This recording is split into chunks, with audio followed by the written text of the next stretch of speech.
Emma King tore her wrist free from her father's iron grip and pressed her trembling fingers against the closed piano lid. "I will play tonight, Papa. God help me, I must."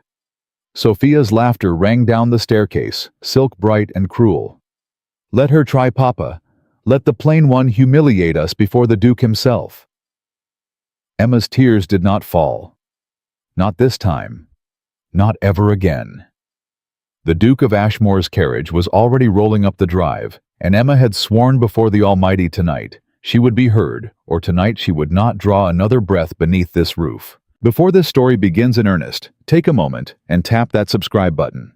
Stay with Emma all the way to the final part, because what's coming for her will break your heart and stitch it back stronger. And while you're listening, leave a comment below telling me which American town you're tuning in from tonight.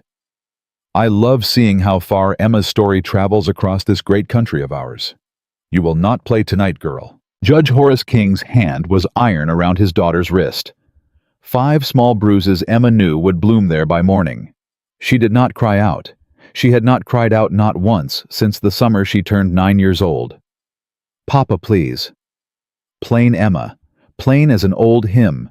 You will not touch that piano bench. You will not look at the keys. You will not so much as hum a tune under your breath tonight. Am I understood? Yes, sir. Say it clear. I will not play tonight. Good girl. He let go. Emma folded her hands over the marks and did not look at them. Sophia's voice drifted from the stair landing, silk wound through with spite. "Papa, is she weeping again? Tell her she cannot ruin this evening with those great wet eyes of hers." "Your sister is not weeping." "Sophia," the judge called up, "your sister is being sensible. Sensible is a dowry. Sensible is a straight nose. Not a prayer in the whole of Virginia makes Emma sensible." Emma did not answer. She had learned long ago that answering Sophia only sharpened Sophia's teeth. "Father." "What is it, girl? Why did you invite him here?" The judge turned. His face, and Emma knew this face, knew every hard furrow of it, knew what always came after this face, went very, very still. "What did you say to me?" "The Duke." "Why ask him here tonight?" "Because your sister is to marry him. Because I have spent 6 months arranging this summer, writing letters I should not have written, begging favors I cannot repay. Because the roof over your head, the bread on your plate, the very shoes on your feet depend upon Sophia pleasing that man by the end of August. That is why.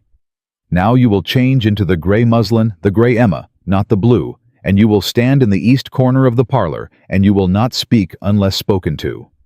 And if I hear one note from that piano tonight, Emma King, I will put you out of this house before sunrise, without a cloak, without a coin, by my own hand. Do you understand the kind of sunrise I mean?" "Yes, Papa." "Good girl. Now fetch your sister's pearls from my dressing chest." "Yes, Papa." She turned to go. "And Emma." "Sir, the Duke of Ashmore has a fine ear. A fine, fine ear. If he asks after music, and he will ask, he always asks, you will tell him Sophia was trained by the best masters from Charleston to Philadelphia. You will not correct her when she plays. You will not wince when she strikes a false note. And above all, hear me now, girl, you will not let him know that you were the one who taught her. Are we clear?" Emma's mouth went dry. "Papa, Sophia cannot play the piece you asked for. Not truly. She will... Are we clear?" "Yes, Papa. We are clear." "Good girl." She climbed the staircase slowly, each step a small bruise inside her chest. At the top, she found Sophia in the doorway of her bedroom, gold curls piled high, pale green silk catching the late sun. "Well?" Sophia smiled. "Did Papa put the fear of God into you?" "Yes, sister." "Good. And do you know what he said to me just now downstairs while you were cowering in the music room like a whipped hound?" "No, sister." "He said that if I do not have Lucas Hawk promised to me before the harvest ball in September, you and I are both finished, me in one way." Sophia laughed, bright, cruel, brighter still. "You in another." "Sister, do you know which way finishes you, Emma?"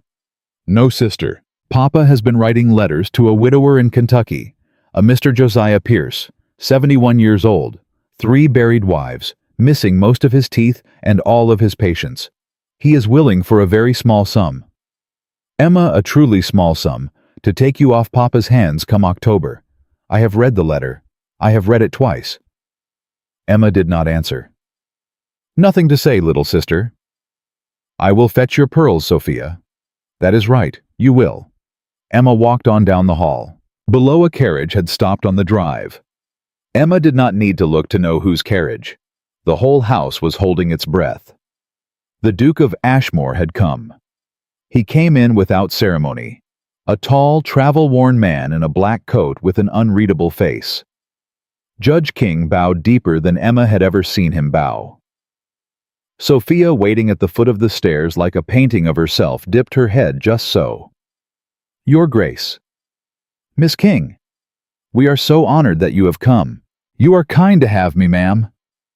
Papa has had Mrs. Early prepare the yellow parlor for us. Mrs. Early is a marvel. You will find her lemon cordial quite famous in 3 counties. I am sure I shall. Emma stood at the east corner of the parlor, in the gray muslin, hands folded, eyes lowered. She felt him enter the room without looking up. There was a weight to the Duke of Ashmore that entered the room before he did, a stillness, as if the very air sat down when he passed. Your Grace, may I present my elder daughter, Miss Emma King? Emma lifted her eyes. The Duke's eyes found hers, dark, tired, sharper than she had braced for. Miss King. Your Grace. You are older than your sister, I reckon. Yes, Your Grace. By how many years? 2, Your Grace. He held her gaze a heartbeat longer than was polite.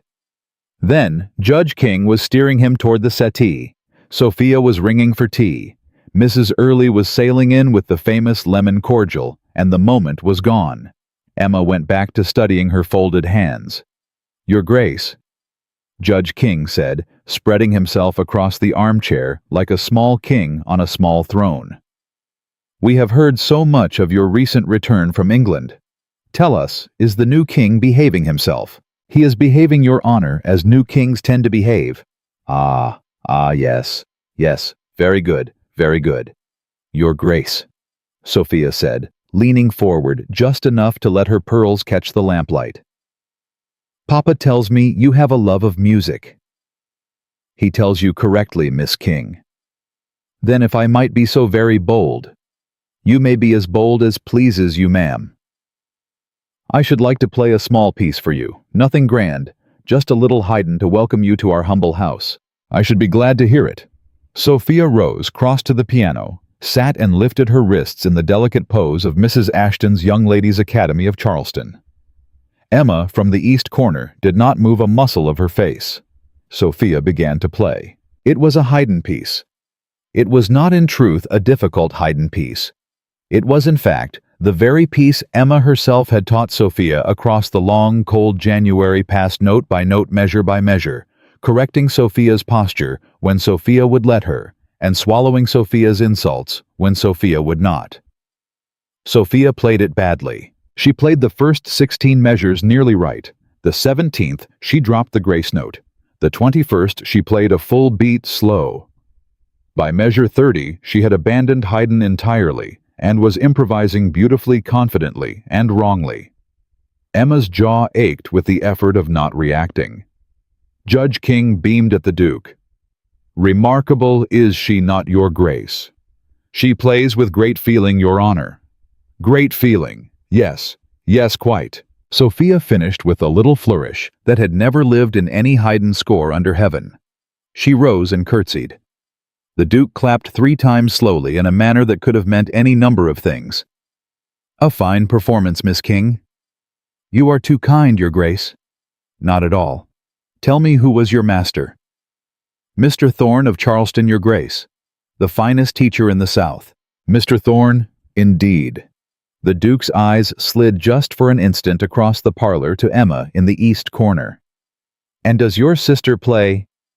The room went for the space of one small breath, very quiet. My sister, Sophia said, smiling with all her teeth, does not play your grace. No, no. Poor Emma has never had the knack. Papa spent a small fortune on her lessons when we were girls, but she has quite the tin ear. Of family grief, sir. One we do not often speak of. I see. She reads, though, Sophia added brightly, as if tossing a bone to a dog under the table. She reads a great deal of poetry. And she sews. Her hem-stitching is passable. Is that so, Miss Emma? The Duke said, turning to her fully for the first time. Do you read poetry? Emma opened her mouth. Judge King cleared his throat. Sharp. Warning. I read your grace. Yes. What are you reading at present?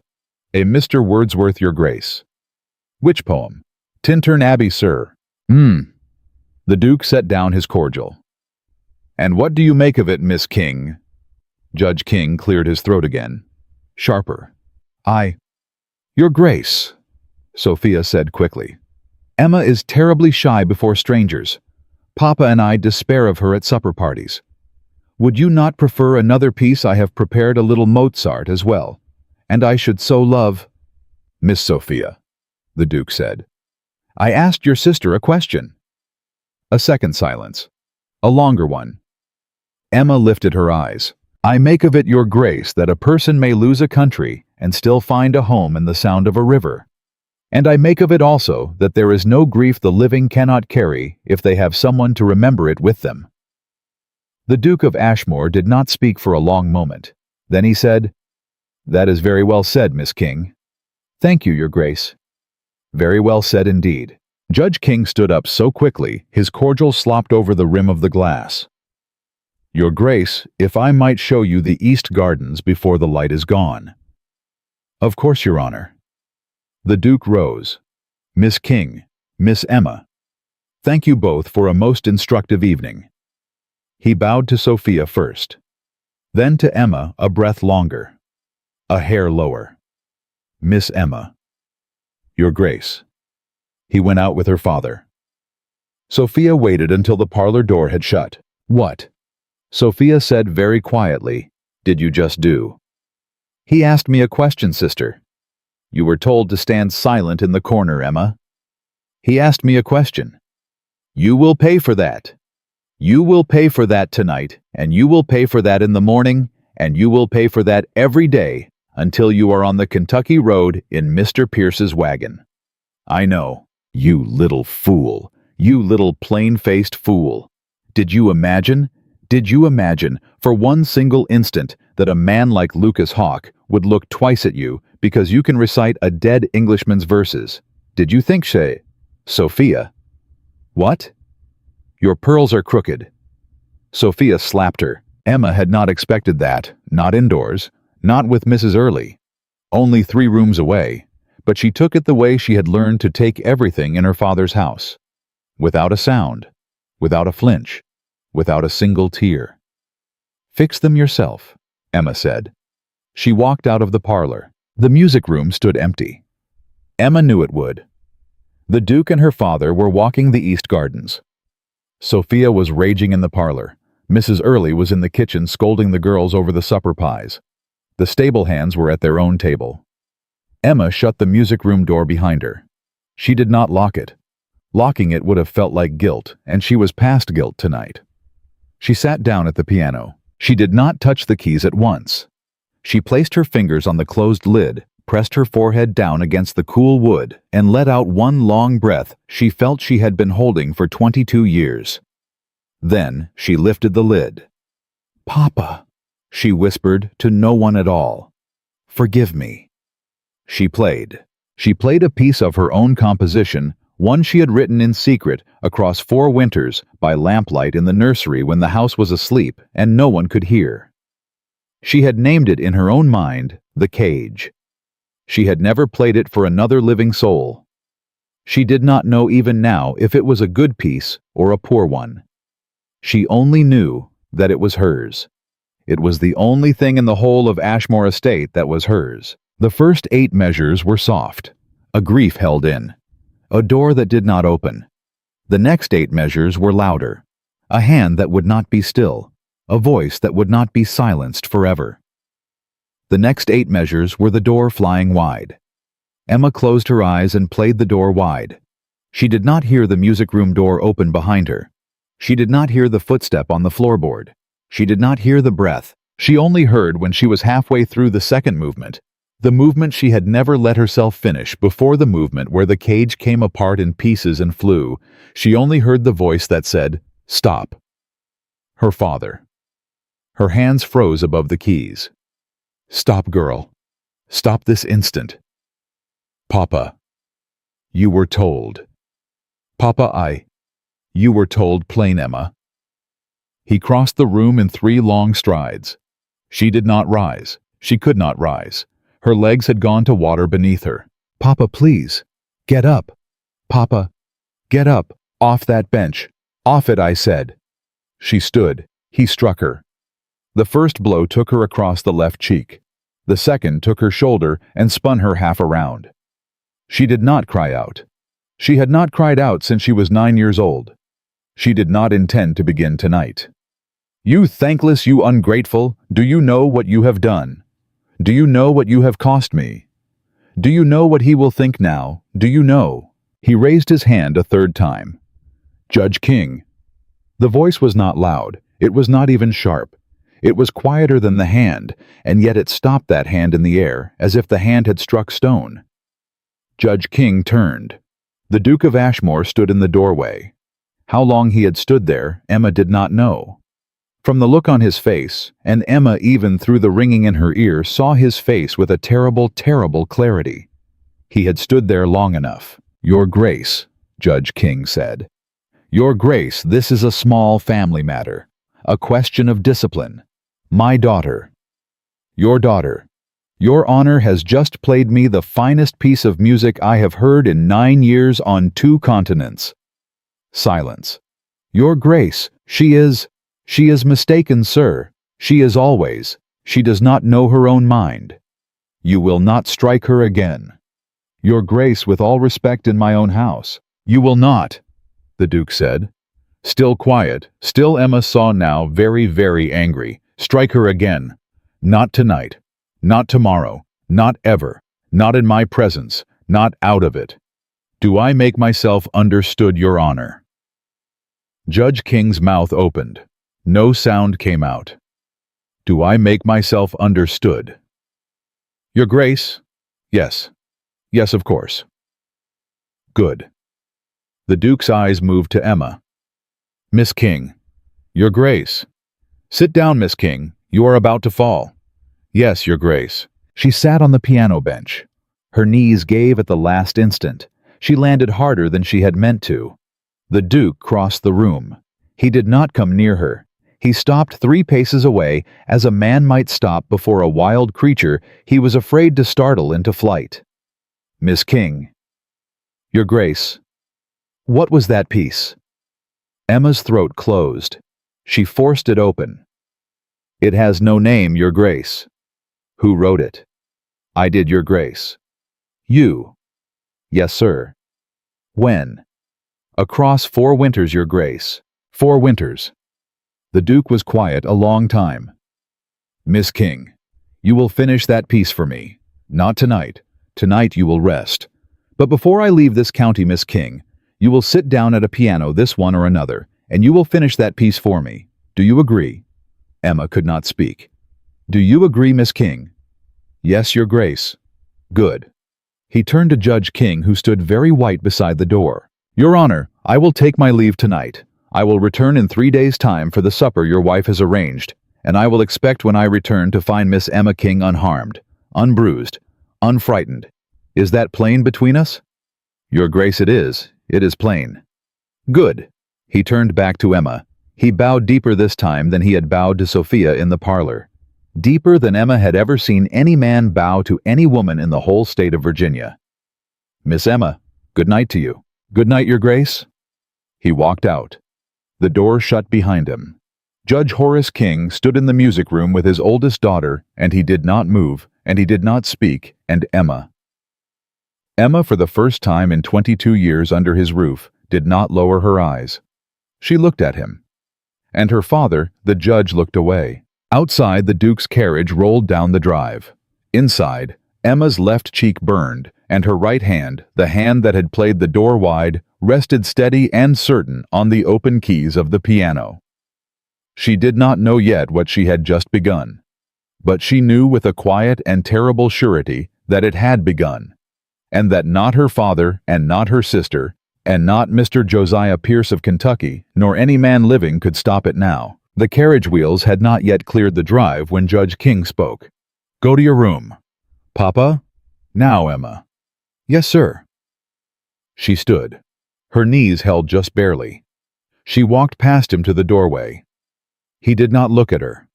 He would not look at her. Emma understood in that single passing moment that something between them had broken that would never be mended in this life. "Emma." She stopped at the threshold. "Sir, you will not leave that room tomorrow. You will not come down to breakfast. You will not come down to dinner. You will not speak to your sister. You will not speak to Mrs. Early.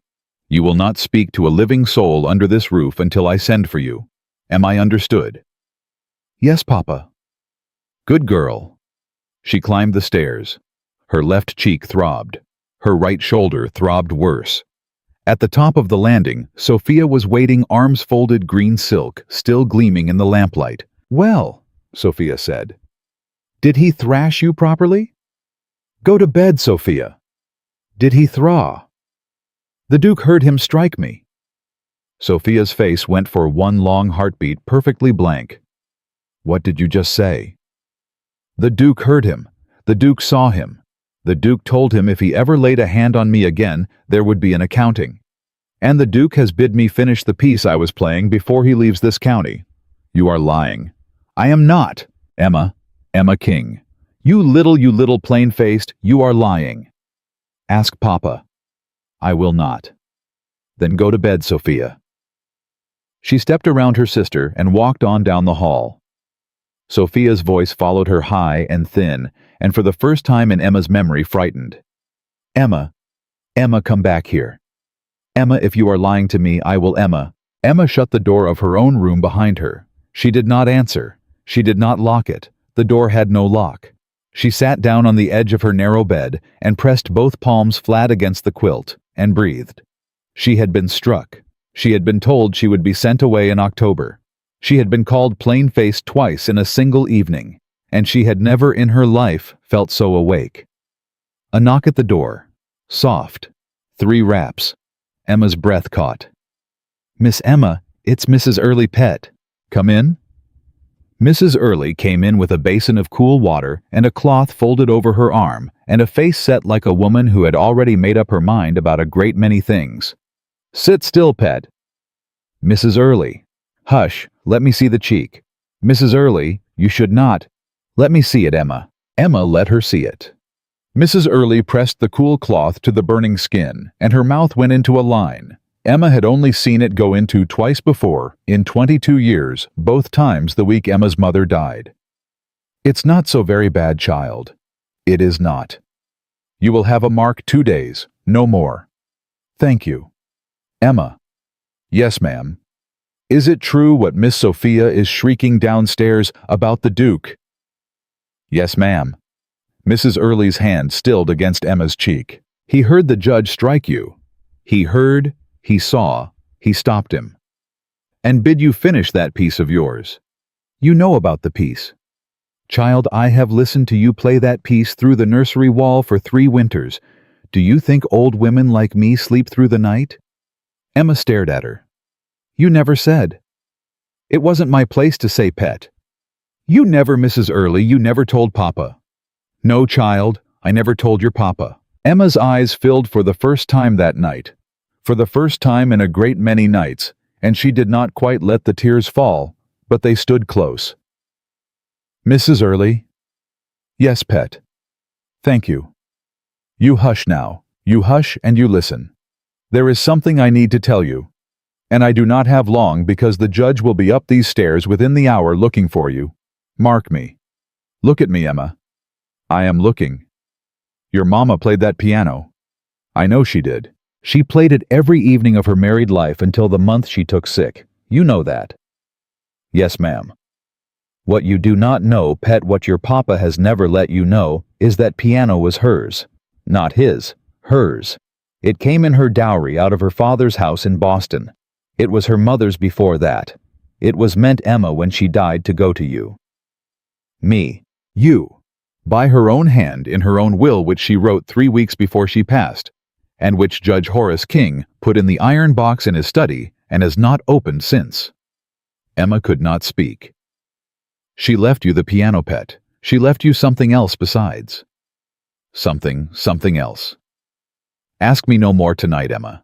The judge is coming up these stairs. Listen. He was. Heavy, slow footsteps. Mrs. Early snatched up the basin and the cloth and was out the door and down the back stair before Emma had drawn her next breath. Judge King pushed the door open without knocking. Emma. Sir? Stand up. She stood. I have just had a conversation with your sister. Sophia tells me you told her certain things on the landing, about what passed in the music room. Did you say these things to her? Yes, Papa. Why? She asked me, sir.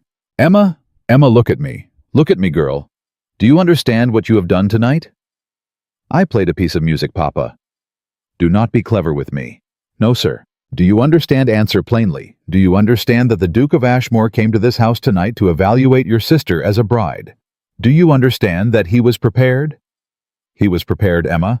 I had it on word from his agent in Richmond to make her an offer by the end of this summer. Do you understand that you have, in the space of 30 minutes, with 8 bars of piano music, ruined that offer? Papa, I did not. Let me finish. Yes, sir. I am in debts, Emma, that no man can carry. Not here, not in Virginia.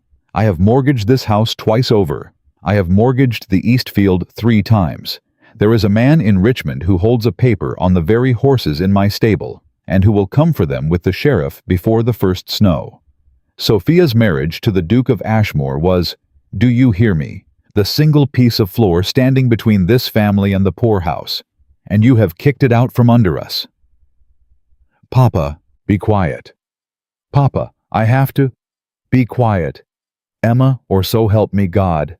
I will forget what that man said to me downstairs. Emma was quiet. Now, here is what will happen. At first light tomorrow, I will write to Mr. Pierce in Kentucky. I will tell him the wagon can come for you next Monday. Not October. Not September. Monday. You will be off this property and across the Blue Ridge within 7 days. The Duke will return in 3 days to find you gone. Gone to a sick aunt. Gone to a distant cousin. Gone. It does not matter where, only gone. He will forget you by week's end. He will marry your sister by harvest. And this house, Emma, this house will stand. Do you understand me? Silence. Do you understand me, Emma? Yes, Papa. Good girl. Papa. What? The piano belonged to Mama. His face did not change, but something in his eyes, something very far back and very old, shifted once and then went still. What did you say to me? The piano was Mama's, from her dowry. It was meant for me. Who told you that? I have always known, Papa. It was a lie. It was the first outright lie Emma had told her father since she was 9 years old. And she told it without a tremor, because she understood in the telling that Mrs. Early must never, never be named in this room. You have always known. Yes, sir? Emma, look at me. The piano belongs to the house. The house belongs to me. Whatever your mother did or did not write in any paper is a matter long, long settled. Do you hear? Yes, Papa. And if you ever raise the question of your mother's papers again in my hearing, you will not go to Kentucky Monday. You will go to the madhouse in Williamsburg. I have friends there. I have signed papers for other men's daughters. Do you understand what I am telling you, girl? Emma's mouth went dry as old paper. Yes, Papa. Good. Sleep. Do not leave this room. He went out. He shut the door. She heard the scrape of something heavy on the floorboards of the hall, a chest perhaps. She did not know being dragged across her doorway. The lock her door did not have her father had just provided. She sat down on the bed. She did not sleep. She did not sleep at all.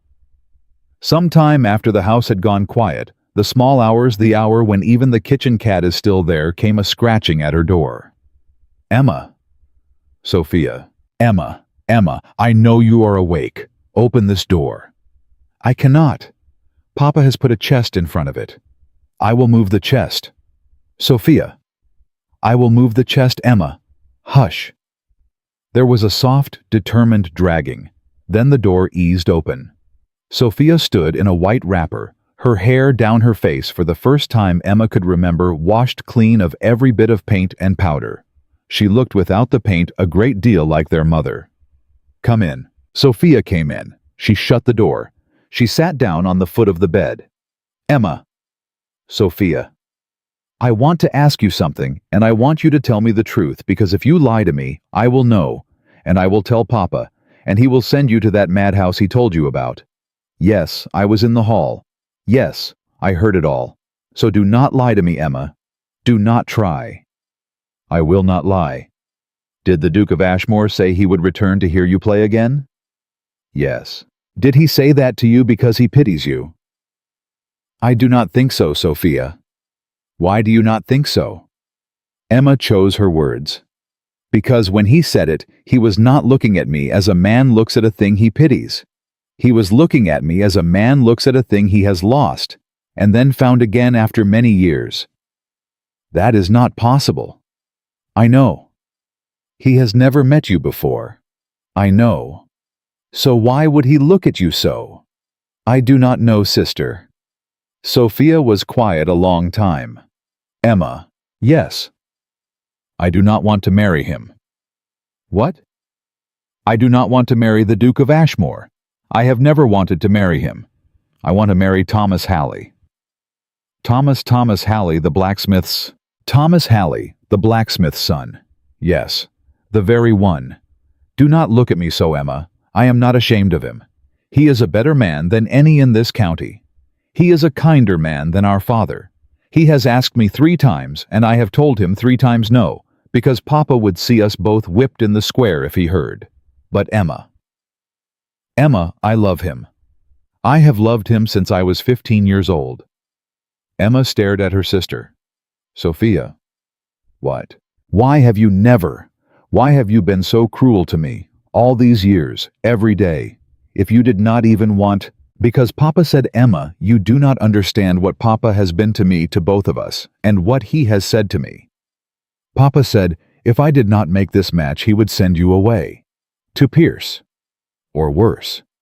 He told me that when I was 17, Emma. He told me you are pretty, and she is not, and so you will marry to save her, because nothing else on God's earth will save her. And I believed him. And I hated you for it. You hated me? Every day of my life. Sophia. I was wrong, Emma. I was wrong, and I have been wrong, and I have been a small creature. I saw him strike you tonight. I saw it from the door. I have seen him strike you 100 times, and I have always looked away, but tonight I could not look away, because tonight I was the reason, and I could not any longer. Sophia was weeping. Emma had not in 22 years seen Sophia weep. Sister. Emma, what are we to do? I do not know. He will send you Monday. Yes. And he will have me at the Duke's throat all summer like a bird dog. Yes. And we will both be ruined, Emma, each in our own kind, because of a man we did not choose and debts we did not make, and a mother who died and left us to him. Yes, sister. There has to be a way. I do not know a way. Emma. What? Mrs. Early said I heard her. I was in the hall. Mrs. Early said Mama left you something besides the piano. I know. What was it? I do not know. Then we must find it. Emma looked at her sister for a long moment. You will help me. Yes. Why? Because I am tired, Emma. I am so tired of being Papa's good daughter. I would rather be the blacksmith's wife than the Duchess of anything on earth. Sophia. What? Where does Papa keep Mama's papers? Sophia almost smiled. The iron box. In his study. Under the desk. The key is on his watch chain which he wears to bed, which we cannot take. But Emma Papa keeps a second key. I have known about the second key since I was 11 years old. It is under the loose brick in the dairy. He does not know I know. He thinks I do not notice such things because I am his pretty daughter, and pretty daughters do not notice where keys are kept. Sophia. I will get it tonight, before light. You will wait here. Sophia, if he finds us. He will not find us. He is drunk, Emma. He has had half a decanter of brandy since the Duke left. He will sleep until 9. We have 4 hours. Sophia. What? Thank you. Sophia looked at her. Her eyes were wet and her mouth was very young. Do not thank me yet, Emma. We do not know what is in that box. She went out. Emma sat on the bed and counted her breaths. An hour passed, then another. Then the scratch at the door. Sophia back.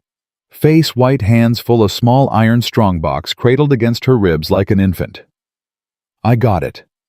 Shut the door. It is shut. Open it. Sophia set it on the quilt. Slid the key into the lock. Turned. The lock snapped back with a small dry sound that Emma felt behind her breastbone. Inside the box was a velvet bag of coin, not much, and a small packet of papers tied with black ribbon. Emma lifted the packet with hands that shook. Read, Emma. Bring the candle. Sophia brought the candle. The first paper was Martha King's will, dated 3 weeks before her death. Witnessed by 2 names Emma did not know. It said in the plain, clean hand Emma remembered from 1,000 copybook lessons that Martha King's piano and all her music and all her personal correspondence and the sum of $400 held in her name at the Bank of Richmond were to pass upon her death to her elder daughter Emma, for her sole and separate use, not to be touched by her husband, Horace King, not to be touched by any trustee appointed by him, but to be held for Emma against the day of her majority, which was the 21st birthday, which Emma had passed 1 year and 4 months ago. $400, a piano. Her mother's letters, stolen, for 14 years. Emma. I see it, Sophia. He has stolen from you. I see it. Emma, $400 would take you to Philadelphia. It would take you to Boston. It would take you away from Pierce. From him. From any of this. I see it, Sophia. What is the second paper? Emma unfolded the second paper. Her mother's hand again. Not a will. A letter. Emma's eyes went down the page. Sophia watched her face. Emma, Emma, your color. Emma, what does it say? Emma did not answer. Emma. Sophia. What? Sit down. I am sitting. Sit down properly, sister. Put the candle down. Sophia set the candle on the nightstand. Emma very carefully folded the letter once and then again and held it against her chest. Emma, tell me what the letter says. Sophia. Papa is not my father. Silence. What? Mama wrote this letter 3 weeks before she died. She wrote it for me, to be given to me at my 21st birthday. She meant it to come to me with the will and with the money. She writes that before she married Horace King, she was engaged to another man. A musician, Sophia, a Scotsman out of Boston, named Ewan McCrae. He died at sea, 3 weeks before they were to be married. She was already with child, Sophia. She was already with child by him. And her father in Boston, arranged a swift marriage to Mr. Horace King of Virginia, a widower newly come north on business. And she went south with him, and she bore me, and she told no one. Not Papa, not Horace, not the King family, not me. She kept the secret of my father to the grave, and she left it to me in this letter with the words. With what words, Emma? Daughter, you are not his. You owe him nothing. Go to Boston and find your people. Sophia put her hand over her mouth. Emma. I know. Emma. Emma, then the judge. The judge is not your father. You are not. I am not his daughter. I am not your full sister. I am... Emma breathed in. I am a stranger under this roof. I have been a stranger under this roof for 22 years, and I never knew. Emma, and he has known. All this time, Sophia. He has known. Mama must have told him at the end. Mama would have told him at the end. It was not in her to die with such a thing unsaid, and he has known, and he has kept me, and he has hated me, and he has struck me, and he has... Emma, listen to me. What? He has known. Every time he looked at your face, every time he heard you play, every time he called you plain and passed you over for me. He has been looking at another man's child in his own house, and he has been paying her keep out of his own debts, and he has been Emma. That is why. That is why he hates you so. He is not your father, and he has known it every day of your life, and he has not been able to throw you out because Mama's family in Boston would have heard and shamed him. And now, he is trying to bury you in Kentucky before his secret walks out of this house on its own 2 feet. Sophia. Yes? The Duke. What of the Duke? The Duke said when he heard my piece tonight, he said it was the finest piece of music he had heard in 9 years on 2 continents. He said 9 years. Sophia Ewan McCrae. My mother writes here, Ewan McCrae was a composer of some small reputation in Boston and Edinburgh. He had a circle. He had students. He had friends. Emma, you are not saying... I do not know what I am saying. I only know the Duke of Ashmore did not look at me tonight like a man looking at a stranger. He looked at me like a man looking at a ghost. Sophia's face had gone white. Emma. What? The chest in the hall. Papa is out of his chamber. They had heard nothing. They had heard nothing at all. But the floorboard in the hallway was creaking in that particular way that meant heavy, measured steps. The steps of a man who had woken, who had gone downstairs, who had found the dairy door standing open, who had gone to his study, who had found the iron box gone from under the desk, and who was now at this very moment coming back up the stairs. Sophia, the box. Hide it. Hide everything. Under the mattress, Emma, quickly. The letter, in your bodice. Put it in your bodice. Now, Emma, now. The footsteps reached the top of the landing. Sophia, with a speed Emma would not have credited her sister with, shoved the iron box into the space between the wardrobe and the wall. Emma jammed her mother's letter down the front of her nightgown. The will went after it. Sophia snatched the velvet bag of coin and sat down on it. The footsteps stopped outside Emma's door. Silence. Then the turning of a key. Emma had not known the door had a lock. It did not have a lock. The sound was not a lock. The sound was Judge King sliding a bolt, a new bolt, a bolt freshly fixed to the outside of Emma's door, a bolt that had been there all along, waiting home into its iron keeper. Girls. Yes, Papa, said Sophia very calmly, very steadily. Emma marveled at her sister. Are you both in that room? I am sitting with Emma, Papa. She was frightened. Come out, Sophia. Yes, Papa. Now. Yes, Papa. Emma. Yes, sir. Did your sister bring anything into that room with her? No, sir. Did she bring a box? No, sir. Did she bring a key? No, sir. Emma King. I am asking you once more, and once only. Did your sister bring into that room anything belonging to me? Emma looked at Sophia. Sophia, sitting on the velvet bag of coin in her white wrapper, with her mother's face scrubbed clean of every artifice, looked back. No, Papa, she did not. Very well. He opened the door. Sophia rose. She walked past him into the hall without a backward glance, without a tremor, without one single sign of the girl who had wept on Emma's bed 1 hour before. Judge King looked at Emma a long moment. Tomorrow, Emma, we will have a small conversation, you and I, about what a man owes the daughter of his house. Yes, Papa. He shut the door. He slid the bolt.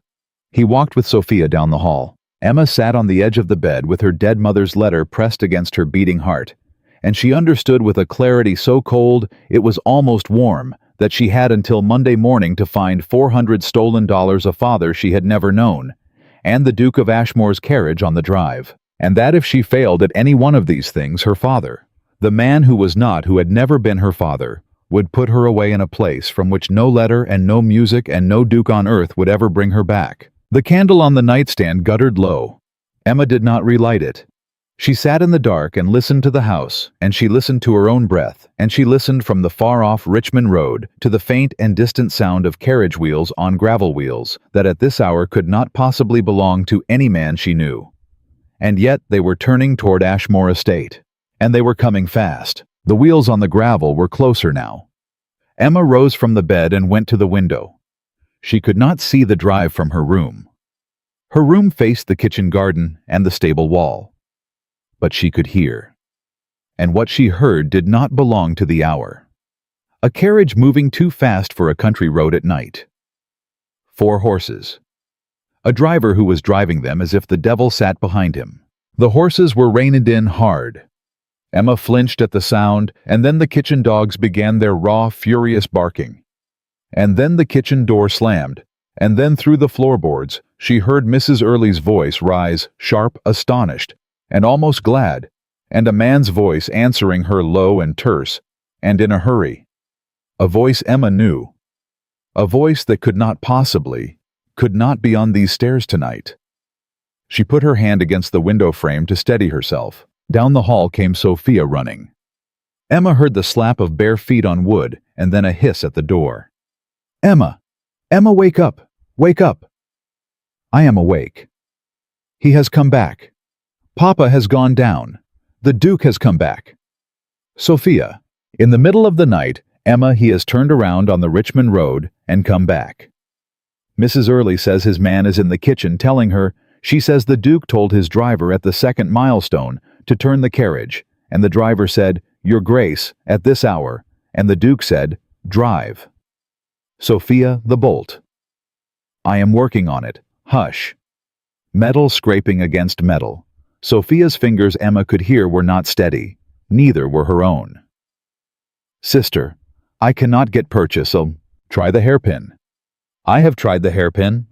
"Use mine, in the dish on the table."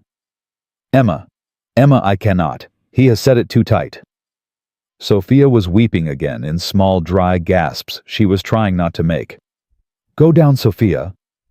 I will not leave you bolted in like a—" "Go down. He must not find you up here fighting my door. If he does, we are both finished. Go down and tell the Duke, tell him I am unwell. Tell him I cannot come. Tell him. He will know you are kept. Then let him know. Go, sister. Run. Emma, run." Sophia ran. Emma pressed her forehead against the door. Her heart was hammering so hard she could scarcely breathe around it. The letter and the will in her bodice burned against her skin, as if they had been laid on the kitchen fire. Downstairs, she heard the front door of Ashmore Estate open, heard her father's voice, thick with sleep, and with brandy, and with panic, trying to find the register of courtesy, and missing it by half an octave, heard the Duke's voice answer him, cold, polite, and not moving. "Your Honor. Your Grace. Your Grace at this improper hour. We had not the slightest expectation. Forgive me, Your Honor, I will not keep you long. Is there some trouble? Your carriage has your axle." "My carriage is sound, sir." Then what? Your Grace at 2:30 of the morning brings you." "A question, Your Honor." "A question, sir." "A question that could not wait 3 days. Forgive me. May I speak with your elder daughter?" Silence. Emma, up 3 flights of stair and behind a bolted door, heard that silence all the way to her bones. "Your Grace, my elder daughter is abed." "Wake her. Your Grace at this hour, a young woman of this house." "Judge King, wake her." "She is unwell, Your Grace. The disturbance of the evening. She has taken to her bed. The physician has—" "What physician, Your Honor?" "Dr. Whitfield of Richmond, sir, who—" "Dr. Whitfield of Richmond is in Baltimore this week. I rode with him on the Chesapeake packet 4 days ago. He will not be at his practice until Thursday." "Try again, Your Honor." "What physician?" Another silence. Emma heard through the floor a third person speaking, a woman's voice, quick and clear. "Sophia." "Your Grace. Your Grace, forgive me. My father is tired and is confused in his speech. My sister is awake. My sister is upstairs. My sister is, Papa will tell you she is unwell. But your grace, she is not unwell. She is only very frightened. May I bring her down to you? Sophia. Yes, Papa. Go to your chamber. No, Papa. I said go to your chamber, girl. No, Papa. Not tonight. Your grace, if you will forgive my boldness, I will go up for her myself this moment. The Duke's voice quieter than either of them. Miss Sophia. Your grace. Bring her down. Yes. Your grace. Sophia King, if you take one step up that stair. Judge King.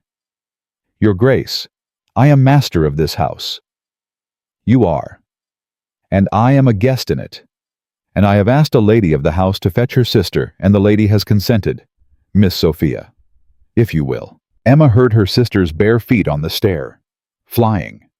She had never heard Sophia run in her life. Sophia did not run. Sophia glided. Tonight, Sophia ran. The feet reached the landing and the hall and Emma's door. Emma. Sophia. Stand back from the door. I am back. A sharp crack. Another. Sophia was breaking the bolt with something heavier than a hairpin. This time the small brass candlestick from Emma's nightstand. Emma guessed by the sound of it. A fourth crack, and the bolt sheared from the wood and clattered to the floorboards. The door flew open. Come. Sophia. Come. Emma. Come. Now. He is in the front hall. He has asked for you by name. Papa is trying to stop him, and he will not be stopped. Come. My dress. There is no time. I am in my nightgown, Sophia. I cannot. Take my wrapper here. Put it on over quickly. The letter. In your bodice still? Yes. Leave it there. Tie the wrapper tight. Now, Emma, now. Emma came, down the hall, down the great staircase. Her hair undone, her feet bare. Her wrapper borrowed her mother's letter, pressed flat against the skin above her heart. Sophia's hand in hers pulling. She reached the turn of the staircase and saw him. The Duke of Ashmore stood in the entrance hall with his hat in his hand. His greatcoat was travel-spattered. His face was, and Emma, even in her terror, even with her heart in her throat, saw this the face of a man who had not slept, a man who would not sleep until an answer was given him. Judge King stood between the Duke and the stair. The Duke's eyes lifted past Judge King up the stair and found Emma. Miss King? Your Grace. I beg your pardon for this hour. There is no pardon needed, Your Grace. Come down, please. Yes, Your Grace. Your Grace, the judge began. Your Honor, I will ask Miss King 4 questions. I will thank you to let her answer them without your assistance. Your Grace as her father. Your Honor, without your assistance. Emma reached the foot of the stair. She did not look at Judge King. She looked at the Duke. She was shaking so hard that the hem of Sophia's wrapper trembled against her ankles, and she did not try to hide it because she understood all at once that pretending she was not afraid had been one of the small betrayals of her life, and she was done with small betrayals tonight. Your Grace, I am here. Miss King, thank you. What do you wish to ask me? 4 things. Only 4. May I? Yes, Your Grace.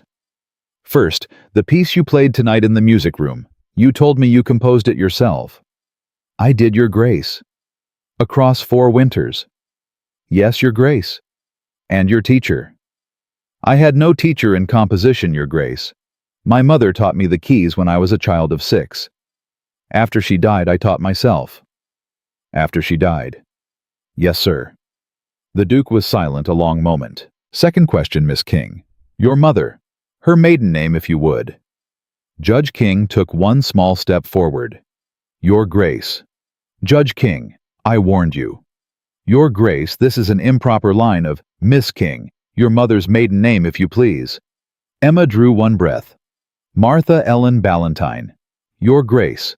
Of Boston. The Duke of Ashmore did not move. His face did not change. But something behind his eyes, a thing that had come into the entrance hall with him, a thing that had driven him back from the Richmond Road at an hour no gentleman travels, closed its hand around whatever it had been reaching for and held on. Martha Ballantyne. Yes, Your Grace.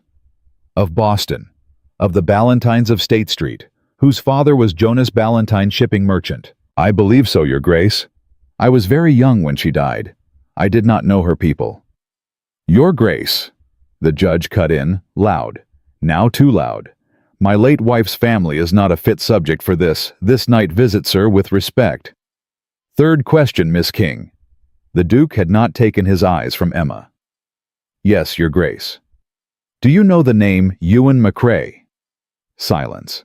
Emma felt Sophia's hand tighten on hers, felt the letter burn, felt the floor tilt just for a small second under her bare feet.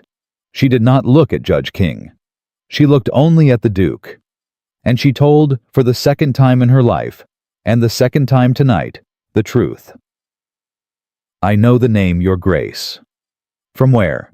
From a letter, written to me by my mother, 3 weeks before she died, which was sealed inside my father's, inside Judge King's iron strongbox in his study, which my sister and I opened 3 hours ago. Judge King made a sound. A small, cracked animal sound that Emma would remember as long as she lived. He made it low in his throat, and he made it because he had just understood 14 years too late that the secret he had carried since his wife's deathbed was standing in a borrowed wrapper at the foot of his own staircase, and it was not going back into the box. Emma, the judge said. Emma, you will be silent. I will not, Papa. Emma King, I will not be silent anymore, sir. Not in this house, not to you, not ever again. Miss King, the Duke's voice cut across them both, soft, absolute. The letter, is it on your person? It is, Your Grace. May I see it? Your Grace, you may. She took the letter from her bodice. The judge lunged. He was 3 paces away and 20 years older than the Duke, but panic gives a man speed, and Judge Horace King moved faster than Emma would have credited any man of his age. His hand came out clutching at Emma's wrist, clutching at the letter, clutching at 14 years of a lie that was dying in front of him. Sophia stepped into him, stepped into her own father. Small Sophia. Pretty Sophia. Sophia in her white wrapper with her hair down and her mother's face. She stepped into his path and she shoved him hard enough in the chest that he staggered back against the newel post and caught himself on the carved pineapple of the banister. Papa, you will not. Sophia, you will not touch her, not tonight, not ever. You have touched her for the last time in this house. Sophia, you do not know what... I know everything, Papa. I have read every word of it. I have read the will, and I have counted the coin, and I have read my mother's letter to my sister, and I know every wicked thing you have done. Every wicked thing, for 14 years, and it ends tonight. The Duke had not moved. The Duke was looking at Emma. Emma held out the letter to him. Your Grace, read it. He took it. He unfolded it with hands that were, Emma saw, with a small shock, not entirely steady. He read. He was a long time reading. The entrance hall of Ashmore Estate held its breath. Somewhere back in the kitchen, Mrs. Early was softly weeping. Emma could hear her. The grandfather clock in the parlor struck 3, slow and deep. The Duke lowered the letter. Miss King.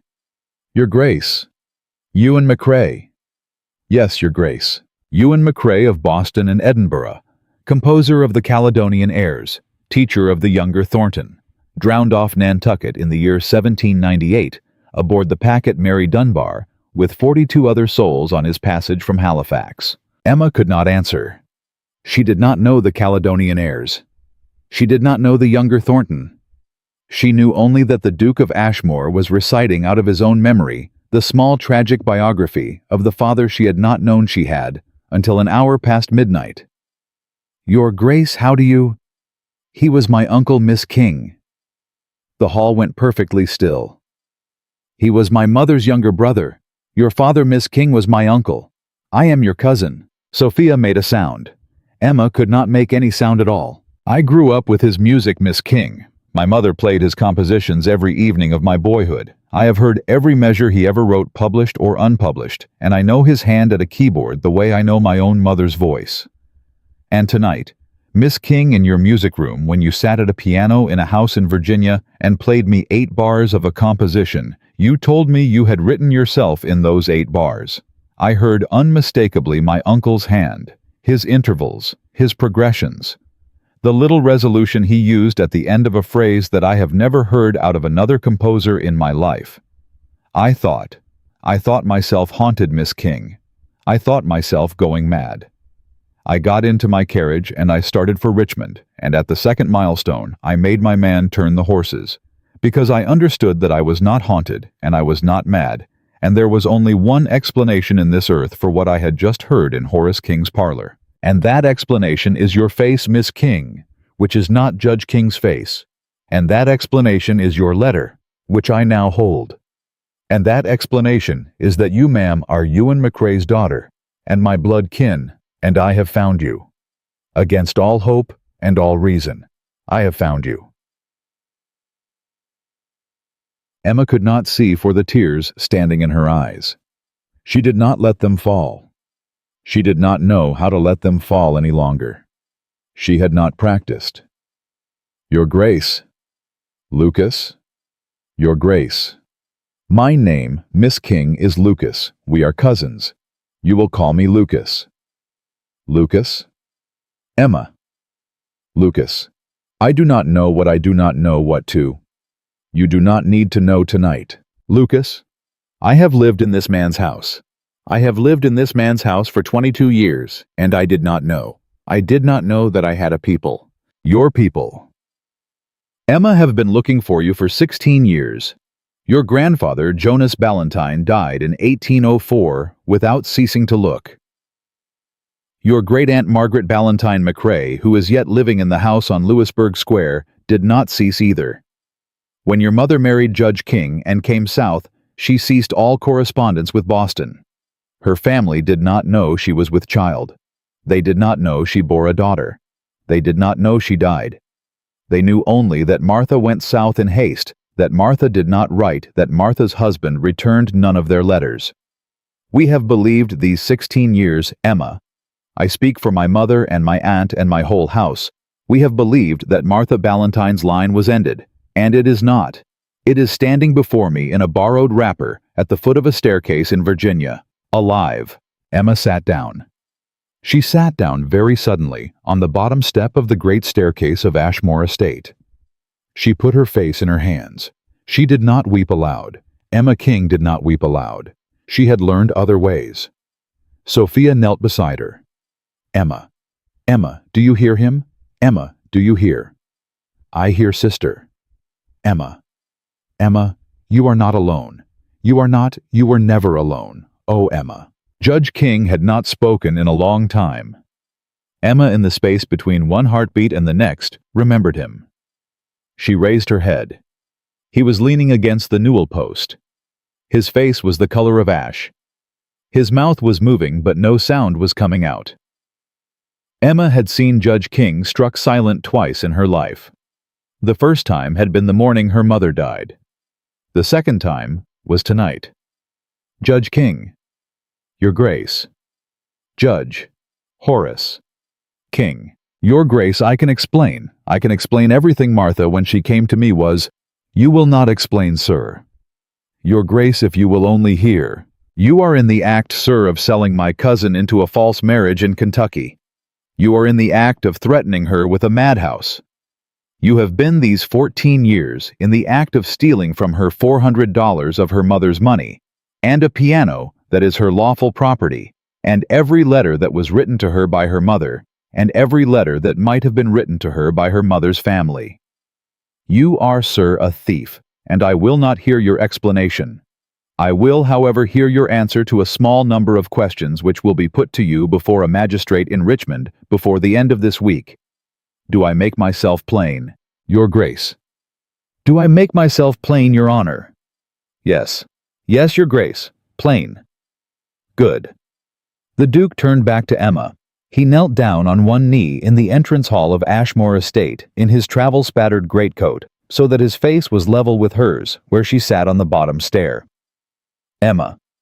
Yes, I came back tonight because I could not leave a thing undone. I could not leave you in this house one more night without knowing. If I was wrong, if my ears had deceived me, if your letter had shown me a stranger, I would have apologized to your father for the disturbance of the small hours, and I would have gone back to Richmond, and I would have troubled you no more. But I was not wrong. And now, cousin, I will not leave you in this house one more night at all. Will you come away with me? Tonight, within the hour. My carriage is at your door. My man is at the horses. I have 2 seats inside, and I have cloaks enough. Mrs. Early is packing a small trunk for you in your chamber as we speak.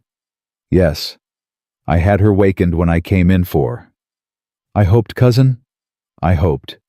I will take you tonight to the inn at Culpeper, and in the morning I will take you to a lady of my acquaintance outside Alexandria, a very great lady. Emma, my own mother's dear friend, who will receive you as a daughter, and there you will stay in safety, in quiet under no man's roof, but a kind one, until we can send word to Boston and bring your Aunt Margaret down to you. Will you come?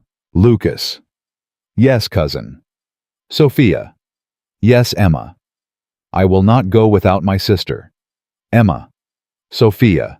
Sophia, you will come. Emma, I, Papa Thomas. Sophia. Listen to me. Listen. Do you think after tonight Papa will let you stay in this house to marry any blacksmith's son in this county? Do you think? Do you think, sister, after what you did on that staircase for me, he will ever sleep the same sleep under the same roof as you again? He will ruin you. He will ruin Thomas Halley. He will have the Halley forge burned to the ground by Tuesday. You must come. You must come tonight. Emma, but Thomas. Lucas, your grace. Cousin, may we stop in coming out of this county at the blacksmith's forge on the Culpeper Road? We may, cousin. Sophia, do you hear him? We will take Thomas with us. Emma, we will take Thomas, Sophia, and we will take Mrs. Early, and we will take my mother's piano if I have to hire 6 men in Richmond to come back and fetch it before the week is out. We are leaving this house, all of us, tonight. Sophia's face broke clean the way a spring river breaks its ice. She buried her face in Emma's shoulder and wept for the first time in Emma's memory, without calculation, without artifice, without a single eye on the effect, and Emma held her sister's head against her shoulder and did not herself weep, because Emma King was still learning how. Your Grace. Lucas, I will come. Good. I must fetch my mother's letters from the chamber. Mrs. Early is bringing them. And the will and the coin. Mrs. Early has them. And Lucas, my piano. Your piano cousin will come to Alexandria within the month. I give you my word. It was your mother's. It is yours. No man in Virginia will prevent it. Lucas. Yes. Thank you. Cousin, rise. Come now. The horses are cold. She rose. Judge Horace King moved. Emma did not see the pistol until it was in his hand. He had crossed the hall in 3 strides, that same panic speed she had seen in him once already tonight, and he had come up behind Sophia, and the barrel of a small dueling pistol was pressed against the back of Sophia's neck, and his other arm was locked around Sophia's throat, and his face, which was not, which had never been her father's face, was the face of a man who had understood at last that he had lost everything, and who had decided that if he must go down, he would go down with a hostage. Your Grace. Judge King. You will call your carriage off. Judge King, sir, put the pistol down. You will call your carriage off. You will leave this house. You will leave my daughters to me. Both of them. Papa. Sophia's voice choked against his forearm. Papa. Papa, please. Hush, girl. Papa, the pistol is not Papa, please. Hush. Emma did not move. The Duke did not move. Sophia pinned against the chest of a man who had raised her, who had taught her to read her letters, who had bought her the green silk she had worn that evening, looked across the hall at her sister, with her mother's eyes gone wide and wet and terrified above her father's sleeve. And Emma, who had stood silent in the east corner of her father's parlor for 22 years and had learned every lesson that silence had to teach her. Emma King opened her mouth. Judge? Emma. Emma, you will be quiet now, girl. You have done enough this night. Judge Horace King. Emma. You will take your hand from my sister's throat. Girl, I am holding the only thing that will get these men off my property, and I will... You will take your hand from my sister's throat, sir, or I will say here tonight in front of this duke and this household the thing my mother wrote in her letter that I have not yet said aloud. The thing she wrote in the postscript. The thing, sir, which you do not yet know that she wrote, because you never read past her signature, because you never opened that letter at all. Judge King's arm against Sophia's throat did not loosen, but it did not tighten either. What letter? He said. His voice had gone to a whisper. What postscript? Take your hand from my sister, Judge, and I will tell you. Emma. Take your hand from my sister. Somewhere behind the house, a rooster called too early, confused by the lamplight spilling out of the front hall. The grandfather clock in the parlor ticked. The Duke's hand moved very slowly to the inside of his greatcoat, where Emma understood with perfect calm there was a pistol of his own. Judge Horace King, in the entrance hall of Ashmore Estate at 3:30 of a summer morning, stood with a dueling pistol against the neck of the only daughter he had ever loved, and looked at the daughter he had never loved at all, and waited to hear what a dead woman had written him from the grave. And Emma, for the first time in her life, felt no fear at all. Speak, girl. Papa, put the pistol down. Speak. When my mother wrote that letter, Judge, she did not write it for my eyes only. She made a second copy. You are lying. I am not lying, Papa. She made a second copy in her own hand, and she witnessed it, and she sealed it, and she gave it to a man to carry to Boston before she died. She names the man in her postscript, sir, and she names the address, and she names the lawyer who was to receive it. She also names the sum that lawyer was to pay out of her estate for the finding of her daughter, should her daughter ever be kept hidden from her people. $2,000, Papa. She pledged $2,000 out of her Boston accounts you did not know existed, sir, because Mama's father had put them beyond you by law for the finding of me. That reward has stood open for 16 years. Do you understand what I am saying to you, Judge King? You are lying, Emma. I am not. The letter says the lawyer is a Mr. Edmund Pelham of Tremont Street. It says the money has been paid out each year to the Ballantyne cousins for searching the South. It says, Papa, it says you have been watched by my mother's family since the year she died. Not closely. They did not know enough to come for me. But they knew enough never to believe your silence, sir. They knew enough to keep a man in Richmond. Papa, there is a man in Richmond. There has been a man in Richmond for 11 years. My mother writes his name here, who has been waiting for any word of a daughter in your house. One letter, Papa. One letter from any soul in Virginia to Mr. Pelham of Boston. One letter, sir, from Mrs. Early, who has witnessed every bruise on my face since I was 9 years old, and it is over. It has been over for 14 years, sir, and you have only not known it was over. Put the pistol down. The arm around Sophia's throat did not loosen. But Judge Horace King, standing in the hall of the house he had built on 14 years of a lie, made the small cracked animal sound again. Lower this time, from somewhere deep in his chest.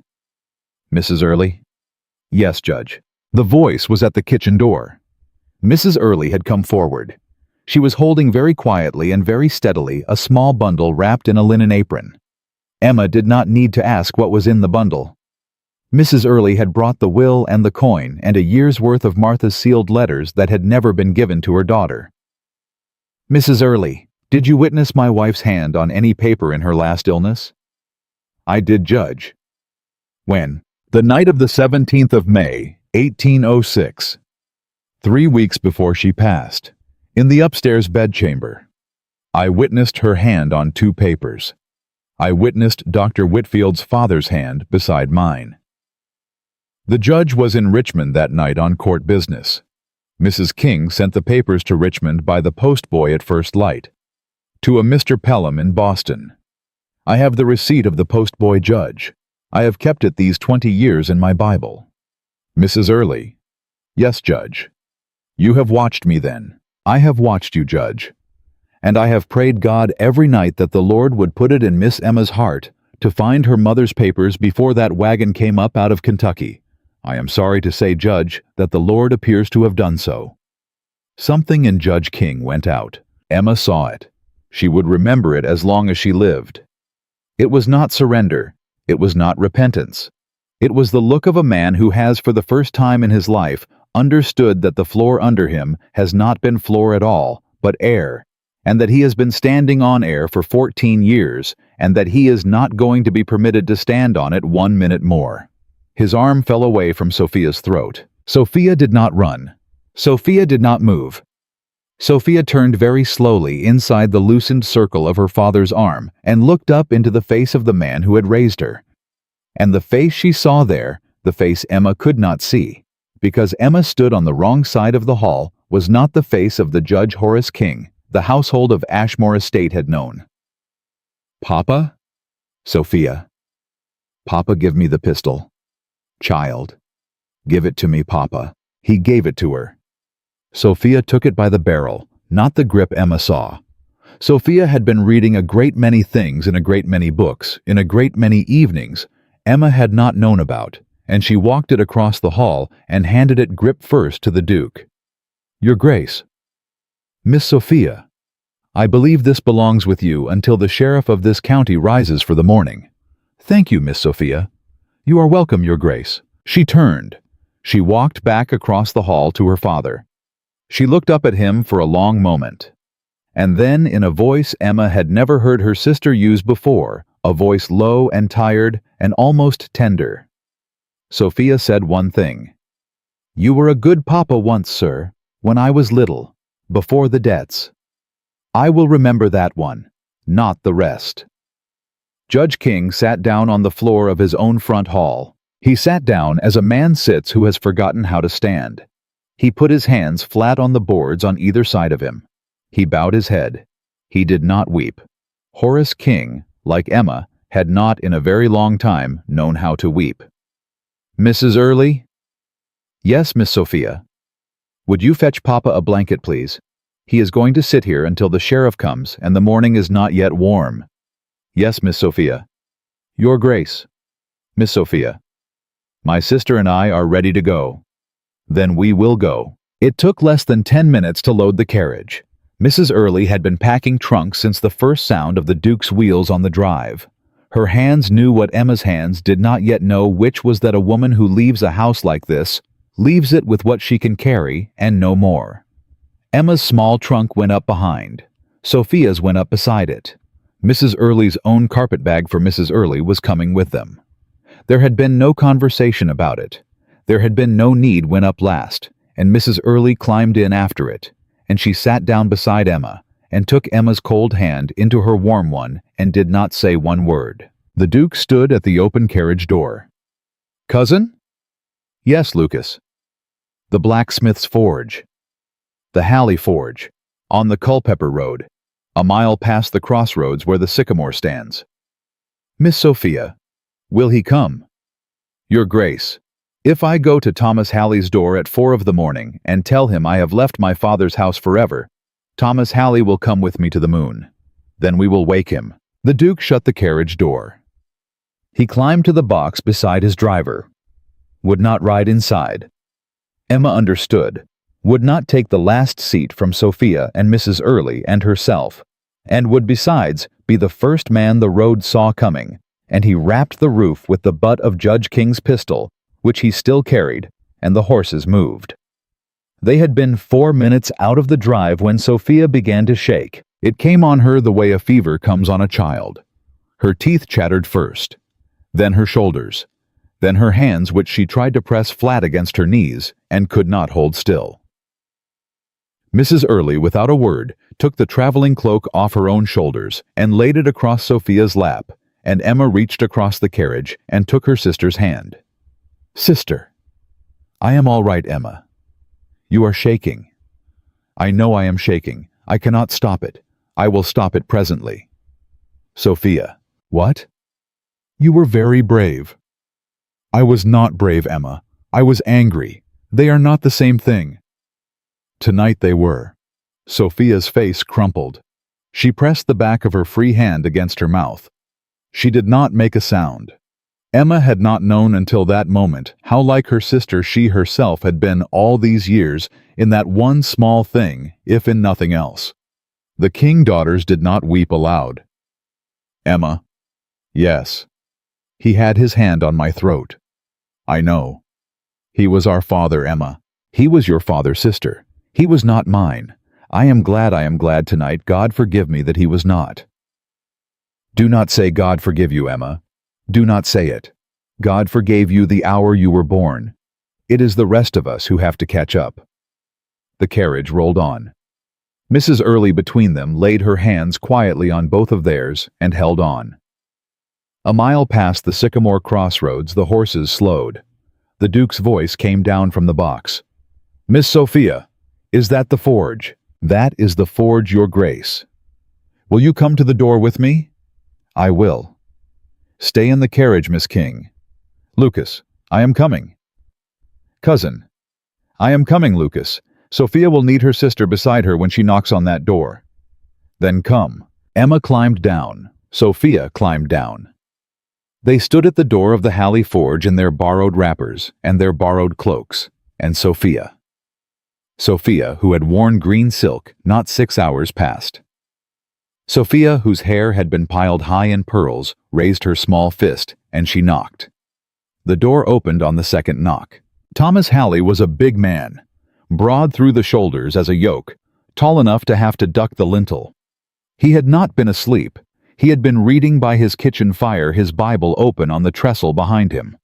He took one look at Sophia King in her white wrapper on his doorstep, and at Emma beside her, and at the Duke of Ashmore behind them with a pistol in one hand and the reins of 4 horses in the other, and Thomas Halley, to his eternal credit, did not ask one question. Sophia. Thomas. You come. I come. Where? North. Tonight. Now. This carriage. This hour. Give me 4 minutes. Thomas. 4 minutes, Sophia. I am not leaving my father's forge without writing him a letter. He will worry. He is a good man. 4 minutes. 4 minutes, Thomas. He shut the door. He came back out in 3. Under one arm he carried a small canvas bag. In his other hand he held a folded sheet of paper that he tucked into the doorframe where his father rising would find it at first light. He shut his door behind him. He did not look back. Miss Emma King. Mr. Halley. You all right, Miss Emma? Tonight I am all right, Mr. Halley. Tomorrow I do not know. Ma'am, a man who has not known the tomorrow yet has not been born. We will take tomorrow when it comes. Mr. Halley. Yes, ma'am. You are marrying into a small family. Ma'am, I am marrying into the finest family I have known in this county, and I have known it since I was a boy of 12. Climb up, Miss Sophia. Climb up, Miss Emma. Your Grace, I will ride the box with you if you will have me. I know this road to Culpeper. I will have you, Mr. Halley. They rolled on. They rolled on into the 2nd hour, and the 3rd, and the small gray hour before the dawn. Emma slept against Mrs. Early's shoulder for a little while, and woke disbelieving. Sophia did not sleep. Sophia sat upright against the window frame with her eyes closed and her mouth moving, and Emma understood after a while that her sister was praying quietly, methodically, without drama, the way a woman prays who has only that morning remembered that she was taught how. Sister. Emma, I want to ask you something. Ask. Did you ever love him, Papa? Sophia did not open her eyes. Yes. When? When I was small. When Mama was alive. He would carry me on his shoulders in the orchard, Emma. He would bring me peppermints from Richmond in his coat. He would let me ride on the big gray mare in front of him. He was a different man, Emma. Or he was the same man, and the debts and the lies ate the other parts of him, and there was nothing left at the end but the parts you knew. Do you love him now? I love the orchard and the mare and the peppermints, Emma. That is all I have left to love. I will not pretend otherwise. Sophia. Yes. Thank you for standing in front of me. Tonight. In the hall. Sophia opened her eyes. They were wet and steady and very dark in the dim carriage. Emma, I have stood behind you every day of our lives. Tonight, I stood in front for 1/4 of an hour. Do not thank me for that. Ask me instead to stand in front of you tomorrow. Will you? Yes. Then stand in front of me tomorrow, sister. I will. At Culpeper, the Duke brought the carriage to the inn. He had sent word ahead. Emma realized a rider must have gone out the back of Ashmore Estate the hour before he came to the front door, because the innkeeper was up, and the fires were up, and 2 clean rooms were waiting, and the innkeeper's wife, a woman called Mrs. Denton Stoutkind, not given to asking, bundled Emma and Sophia and Mrs. Early into one of them without a question asked about wrappers or trunks or the hour. Your Grace. Mrs. Denton. The other gentleman. Mr. Halley is with me. He will sleep in the stable loft. Mr. Halley will not accept another arrangement, and I will not press him to. Very good, Your Grace. Breakfast at 7. Breakfast at 7. And Mrs. Denton. Your Grace. No visitors, no messages, no riders, not to these ladies, not before I come downstairs in the morning. Whoever rides up to this inn between now and 7, they are to be sent on. Is that plain? Plain, Your Grace. Thank you, Mrs. Denton. Emma did not sleep. Sophia did not sleep. They lay in the great 4-poster bed in the Denton Inn with Mrs. Early between them, like a hen guarding 2 chicks, and Sophia stared at the ceiling, and Emma stared at the wall, and the coming day turned from black to gray to the faint pink of the Virginia summer sunrise. At 6:30, Mrs. Early sat up. Miss Emma? Yes, ma'am. There is a thing I should have told you in your own chamber last night, and I did not tell you because I did not think we should have the time. We have the time now. Will you hear it? I will hear it. The man in Richmond. The man your mother set to watch these 11 years. Yes. He is not a stranger to you, pet. Emma sat up slowly. Mrs. Early, it is Dr. Whitfield. The younger Dr. Whitfield. The son of the man who witnessed the papers. He has been keeping your mamma's watch, pet, since his own father died in the year 1815. He is a good man. He has written to Boston every 6 months of your life that he has been able to put eyes on you at church, at market, at the courthouse on the days the judge brought you in to sit behind him. He has been your mamma's hand on your shoulder, pet, and you did not know. He will come today, Emma. He will come the moment the Duke sends word to Richmond. He will come to take you to your aunt in Alexandria himself, if the Duke asks it of him. Mrs. Early. Yes, pet. My mother planned all of this. From her deathbed. Your mother, Emma, was the finest woman I have ever had the honor to work for, and she died knowing, child, that you would be found. She did not know when. She did not know by whom. She knew only that her people would not stop looking, and that a man as proud as Horace King would not in the end be clever enough to hide what she had set running against him. And she was right, pet. It took 14 years, but she was right. Emma bent her head. She cried. For the first time since she was 9 years old, Emma King cried not a single polite tear, not the controlled weeping of a lady in company, but the raw, broken weeping of a daughter who has learned too late that her mother loved her so much, she sent her help from the grave. She wept into Mrs. Early's shoulder, and Sophia put her arms around both of them from behind, and none of them spoke. At 7, there was a quiet knock at the door. Ma'am, the Duke asks if you are able to come down. We are Mrs. Denton. Ma'am, there is also a rider come up, ma'am, not 2 minutes past. A Dr. Whitfield of Richmond. The Duke has asked him to wait in the private parlor. Emma lifted her face from Mrs. Early's shoulder. Mrs. Denton. Ma'am. Tell the Duke and Dr. Whitfield we will be down directly. Very good, ma'am. Emma wiped her face with the back of her hand. Sophia helped her. Mrs. Early brought clean water in the basin and bathed both their faces and tied up their hair plain with none of Sophia's old silks and none of her old pins, and they went down. Lucas was standing by the parlor window when they came in. Thomas was at the kitchen door with a cup of black coffee, and by the low fire rising now stood a tall, spare, iron-haired man of about 45 years in a plain black coat with his hat in his hand, and Emma understood the instant she looked at him why he had never spoken to her in 12 years at the Richmond courthouse. He had not trusted himself. He had not trusted himself to look at Martha Ballantyne's daughter and not say the one thing her father would have killed him for saying. "Miss King?" "Dr. Whitfield." "Miss Emma, I have waited a very long time to say good morning to you under your own name." "Sir, I have waited, it would seem, without knowing that I waited." "Ma'am, your mother was my father's dearest friend in the last year of her life. She held my own infant sister in her arms on the day my sister was christened. She was a woman I have served without her knowledge for 20 years, and it is the honor of my life to stand in this room this morning and tell you, Miss Emma King, that you are found." Emma did not sit down.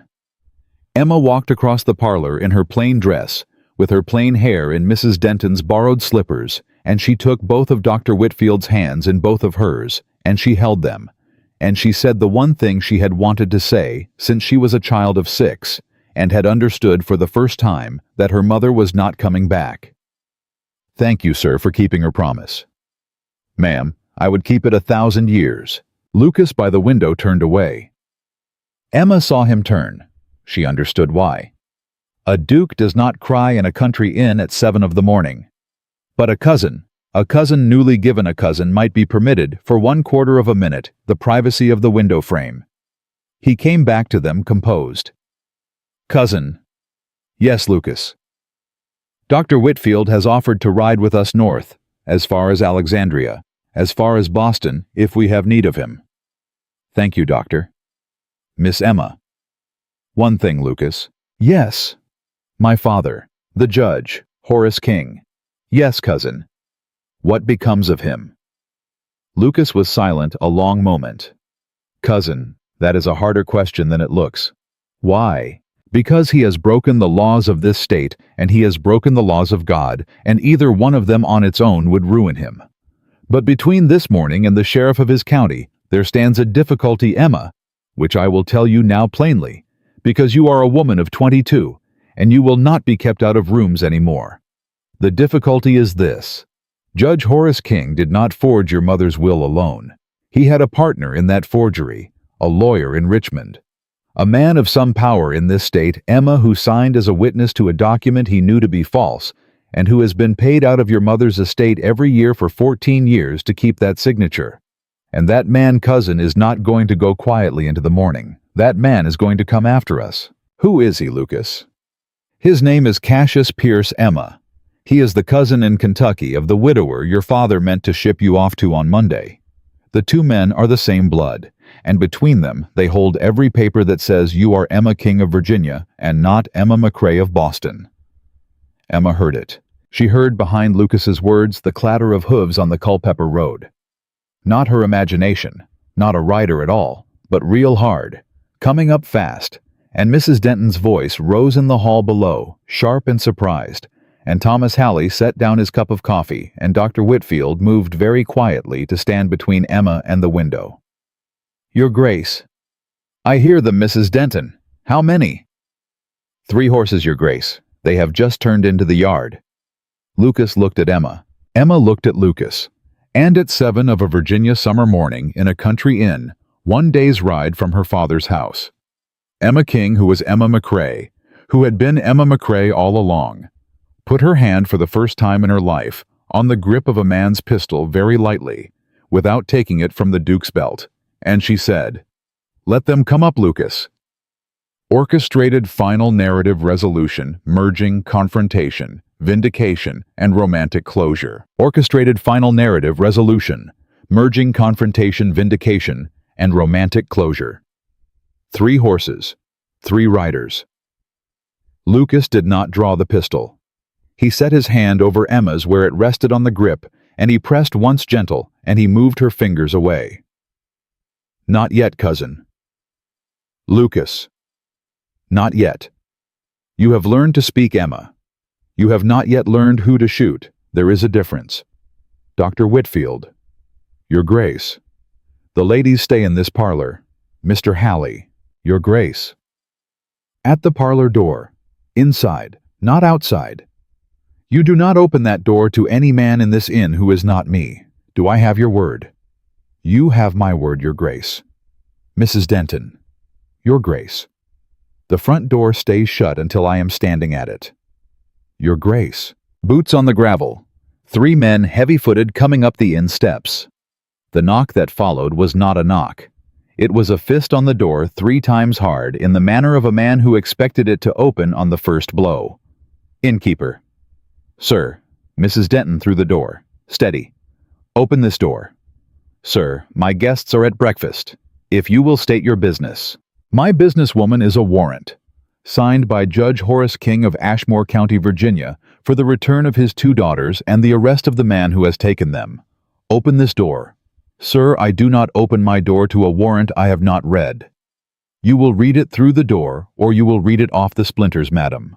Mrs. Denton, stand away from the door. Lucas's voice. Quiet. He had walked out of the parlor down the passage. Emma, through the open parlor door, could see the line of his shoulders at the front of the inn, and the line of Thomas Halley's shoulders against the parlor frame, and she understood in a kind of slow, cold clarity that these 2 men were going to stand between her and Cassius Pierce, whether she asked them to or no. Your Grace. Mrs. Denton, stand away. Yes, Your Grace. Lucas pulled the bolt. He opened the door.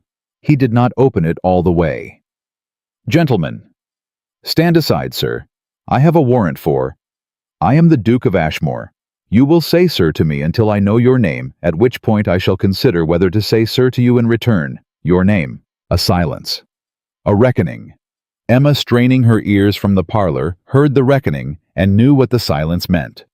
Cassius Pierce had ridden out of Richmond at 3 in the morning to bully a country innkeeper, and he had opened his eyes at the door of the Denton Inn to find a British duke in travel coat on the other side of it. Cassius Pierce, Your Grace. Attorney, Richmond. Mr. Pierce, your warrant. Your Grace, if I might come in. Your warrant, Mr. Pierce. On the step. Read aloud. Your Grace. Aloud, sir. Now. A paper rustled. Mr. Pierce. Emma could hear him now, could hear the waver in a voice that had been built for courtrooms, and had been shaken on a country inn, step by 6 words from a man he had not expected. Cleared his throat and began to read. Commonwealth of Virginia, Ashmore County, to the Sheriff of any county. Whereas Emma King, 22 years, and Sophia King, 20 years, being daughters under the care of Judge Horace King of Ashmore County, have been removed from the said paternal house in the small hours of this 25th day of July, 1818, without paternal consent, and are believed to have been taken by force by one Lucas Hawke, styling himself Duke of Ashmore, by force Mr. Pierce. That is the language of the warrant, Your Grace. By force. Mrs. Denton, will you step to this door, please? Your Grace? Mrs. Denton, when Miss King and Miss Sophia King came up the steps of your inn at 4 of the morning, did either of them appear to have been taken by force? They did not, Your Grace. Did they appear, Mrs. Denton, to be in the company of the Duke of Ashmore by their own free will? They did, Your Grace. Did any man, Mrs. Denton, raise a voice or a hand against them in your hearing? No man did, Your Grace, except a woman, their housekeeper, Mrs. Early, who fussed over them both like they were 9 years old, and whom Miss Emma corrected twice for fussing. Thank you, Mrs. Denton. Mr. Pierce. Your Grace, your warrant is a lie on its face. But we will leave that to one side, because I understand, Mr. Pierce, that the warrant is not the business that has brought you out of Richmond this morning, is it? Your Grace? Is it, Mr. Pierce? No, Your Grace. What has brought you, Mr. Pierce? Tell me. You are a lawyer. You know the value of speaking first in a matter where you can still just possibly arrange your own terms. Speak. A silence. A long one. Emma in the parlor closed her eyes. She had not known until this moment that Lucas Hawke had a courtroom voice of his own. She was learning. Your Grace, I have come, sir, to make an accommodation. An accommodation, Mr. Pierce.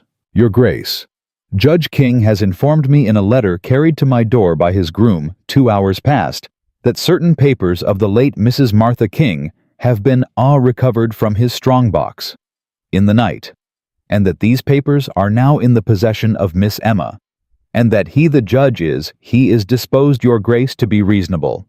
as I trust are we all. Reasonable. Reasonable. Your Grace, a settlement, a mutual forbearance. The judge has written that he will not pursue the warrant. He will not pursue the charge of abduction. He will, if we can agree terms on the papers, he will cease to contest his late wife's will. He will. Your Grace place himself entirely in the hands of this family. He asks only in return that certain old instruments bearing his signature and bearing my own countersignature are returned to our custody for disposal. Disposal, Mr. Pierce. Your Grace. You have ridden Mr. Pierce at dawn out of Richmond with 2 hired men at your back to buy from me for the price of not prosecuting a sham warrant, the only papers in this country that can put you in the Richmond jail for forgery. Have I understood you? Your Grace. Have I understood you, Mr. Pierce? Your Grace, in such delicate... Have I understood you? Your Grace, yes. Good. Now I shall speak, Mr. Pierce, and you shall listen, and then you shall ride. First, the papers are not in my custody. They are in the custody of Dr. Whitfield of Richmond, whose father witnessed them in the year 1806, and who has already at 6 o'clock this morning. Mr. Pierce, before your horses had left the Richmond Turnpike, put copies of them into the keeping of a Mr. Edmund Pelham, Esquire of Boston, by way of the Northern Post.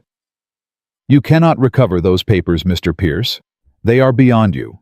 They have been beyond you since a postboy took them north in May of 1806, and you did not know it. Second, the sheriff of Ashmore County is being woken as we speak by a rider of my own sent last night with a sworn statement concerning the conduct of Judge Horace King in his own front hall at 3 o'clock this morning, including the pressing of a pistol to the throat of his younger daughter in the presence of 4 witnesses. Third, your own name, sir, own name, appears in the postscript of Mrs. King's letter of 1806, which she did not live to deliver. She names you Mr. Pierce, in her own hand, as the lawyer who received from the judge a payment of $150 drawn on a Boston account that was not and never had been the judge's to draw upon. You have received stolen money, Mr. Pierce, for 14 years. The papers that prove it are now in Boston. I will say this to you only once, sir, because the morning wears on and my ladies are tired. You will ride back to Richmond. You will not pass the Ashmore County line. You will not communicate by letter or by rider with Judge Horace King. You will present yourself before the noon bell at the office of the Richmond magistrate, Mr. Latham, whom I know personally, and you will lay before him a full and true statement of what you signed, when, and for what consideration. If you do these things, Mr. Pierce, I will testify when the matter reaches the court that you cooperated. If you do not, sir, if you are not through the door of Mr. Latham's chambers by 12 noon, I will send by the afternoon post to Boston a sealed packet to Mr. Pelham with a letter of my own, asking him to pursue you under federal statute for fraud upon a citizen of Massachusetts. And Mr. Pierce, I will win. Do you understand me? A silence. Mr. Pierce, do you understand me? I understand you, Your Grace. Then ride. Emma heard through the parlor door 3 sets of boots retreating down the steps of the Denton Inn. She heard the horses turned. She heard them go. She heard after a moment Lucas shut the front door and bolt it. She heard him walk back to the parlor. She heard him stop in the doorway. Emma. Lucas. That was the last of it. Lucas. That was the last of it, cousin. Hear me. Your father, the judge, will not come for you. Pierce will not come for you. No man in Virginia will come for you, because every man in Virginia who might have come for you has this morning something to lose by coming. You are free, Emma. As of this hour, you are free. Emma sat down. She had been standing all the while, she realized. She sat down on the settle by the parlor window with her hands flat on her knees. She did not weep, nor did she smile. She sat with her face very still and her eyes on the square of early morning light on the floorboards. And she understood slowly, the way a person understands that the fever has at last broken, that she was in a room that was not her father's, and in a house that was not her father's, and in a county that would not by tomorrow be her father's county, and that she would not in this life be any man's property again. Sister. Emma. Come sit by me. Sophia came. She sat. She laid her head on Emma's shoulder the way Emma thought sisters were meant to sit together, the way sisters would have sat together every day of their childhood if childhood had been different. Lucas. Cousin. Thank you. Emma. You stood up to him in your own hallway with his pistol on your sister's throat, and you spoke a postscript your mother wrote to save you 14 years ago, and you saved your sister's life. Do not thank me. I have done the small work. You have done the hard one. Lucas. Yes. Come sit by me also. He came. He sat. Dr. Whitfield, quiet by the mantel, turned politely to the window. Mrs. Early at the kitchen door wiped her eyes on the corner of her apron and said nothing. Breakfast was brought. Eggs and bacon and fresh bread. Thomas Halley ate enough for 3 men. Sophia beside him scarcely touched her plate, but did not take her hand out of his. Emma ate slowly, and every bite she took tasted, she realized, of something she had forgotten the taste of for 14 years. It took her a while to put a name to it. When she did, she almost laughed. The taste was the taste of a meal no one was about to take away from her.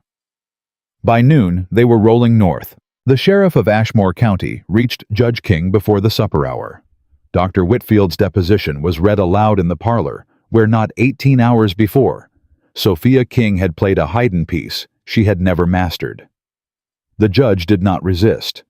The judge, Mrs. Early, wrote 3 weeks later, in a letter that reached them in Alexandria, had not risen from the entrance hall since they left. He had sat there on the boards in the blanket Mrs. Early had brought him, and he had let the morning and the noon and the afternoon pass over him without a word. When the sheriff asked him if he had pressed a pistol to the throat of his younger daughter, the judge said only, "I did." When the sheriff asked him if he had forged the will of his late wife, the judge said, "I did." When the sheriff asked him if he had stolen from Emma McRae the sum of $400 and the piano and a lawful inheritance, the judge said, "I have." He was taken to Richmond in irons. He did not stand a trial. A week before the court sat, Judge Horace King was found in his cell by his keeper, having made his own end with a strip of his own blanket. Mrs. Early wrote that Sophia, when the letter came, wept for the orchard and the mare and the peppermints, and then wept no more. She did not put on mourning. No one Emma understood asked her to. Cassius Pierce did not make noon. He made 11:30 in Mr. Latham's chambers with a full statement in his own hand, and was disbarred within the month, and sentenced the following spring to 7 years in the Virginia penitentiary. His cousin in Kentucky, Mr. Josiah Pierce, the widower with the wagon, heard the news and did not, to anyone's knowledge, ever ride east again. Sophia married Thomas Halley at the Methodist Chapel in Alexandria on the first Sunday in September. She wore a plain white muslin. She carried no pearls. Emma stood up with her in a plain dress of her own, and Lucas stood up with Thomas and Mrs. Early cried through the whole ceremony, and Thomas at the door of the chapel. Afterward lifted his new wife off her feet and carried her into the sunlight as if she weighed nothing. And Sophia King of Ashmore County, Sophia King of the green silk and the hard laugh and the pearls, tucked her face against his shoulder and laughed like a girl of 15. Emma's piano came out of Virginia in the last week of August. 6 men fetched it. It traveled north in its own wagon packed in straw, and was set down in the front parlor of the house on Louisburg Square in Boston on the 12th of September. Margaret Ballantyne McRae. Emma's great-aunt, 73 years old, small and iron-haired, and not given to weeping, laid her hand on its lid and stood a long moment, and then she turned to Emma and said only, "My brother's daughter, my brother's daughter. God be thanked."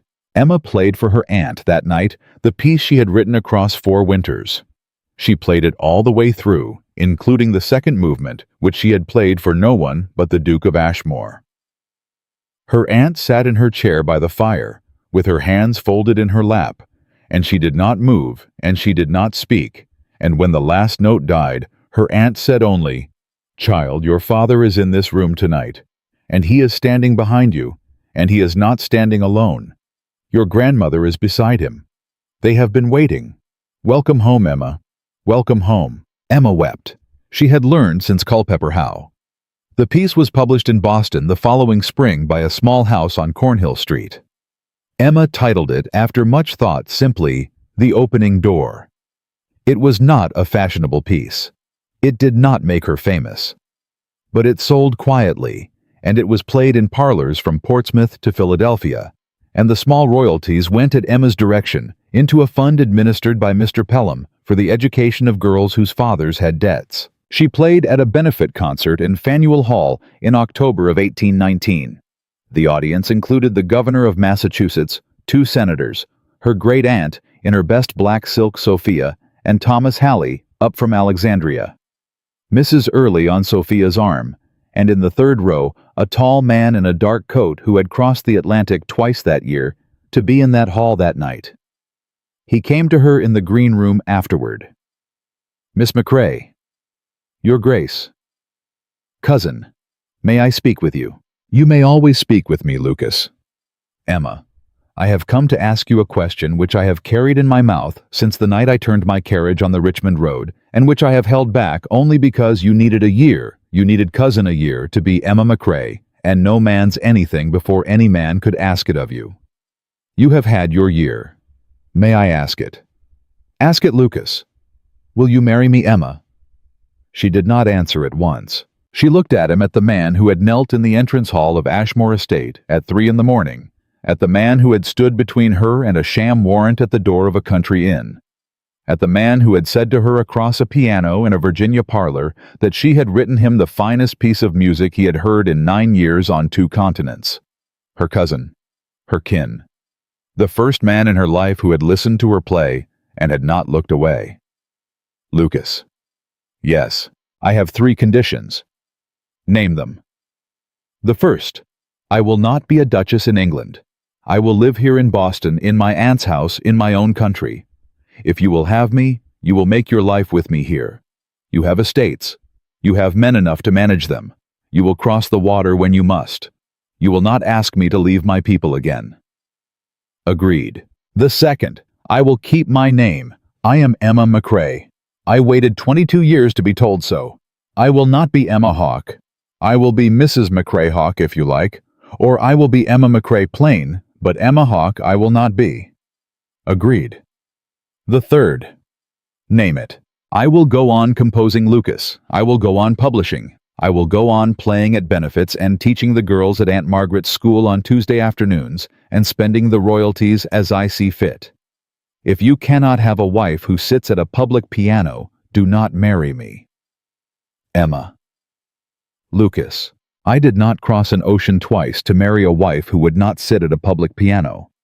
I crossed it to marry the only woman I have ever met who plays like you and McCrae. I will not stop you. I will, if you permit me, turn the pages." Emma set down her music on the green room table. She looked at him for a long moment. Then she said, in the quiet voice she had used across a Virginia entrance hall, 16 months before, the voice of a woman who had learned once and for all, and at great cost, how to answer for herself. "Then yes, Lucas Hawke, I will marry you." They were married at Trinity Church on Boston Common on the last Saturday of April, 1820. Emma wore ivory. She did not wear pearls. Sophia stood up with her. Thomas Halley walked her down the aisle at her own request, because the man who should have done so had been dead for 22 years at the bottom of the Atlantic, and the man who had tried to keep his place had forfeited it in an entrance hall in Virginia, and Thomas Halley.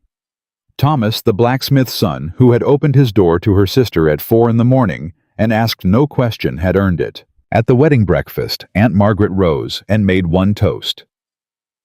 To Martha Ballantyne McCrae, whose daughter she loved enough to save from the grave. To Emma McCrae, whose mother she was worthy of.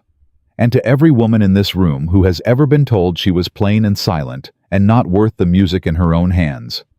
Drink, friends. Drink and remember. The door is open. It will not be shut again.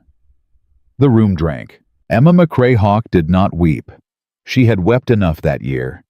She stood instead with her husband's hand in hers, and her sister's hand on her shoulder, and her great-aunt's eyes upon her, and her mother's piano waiting in a house 3 streets away. the piano that had crossed a mountain range, and a season and 14 stolen years to be hers. And she understood in the still, plain, hard, bright way a grown woman understands a thing that no one in this world would ever tell her again, that she could not play. She would play until her hands failed her. She would play, and she would be heard. And she was.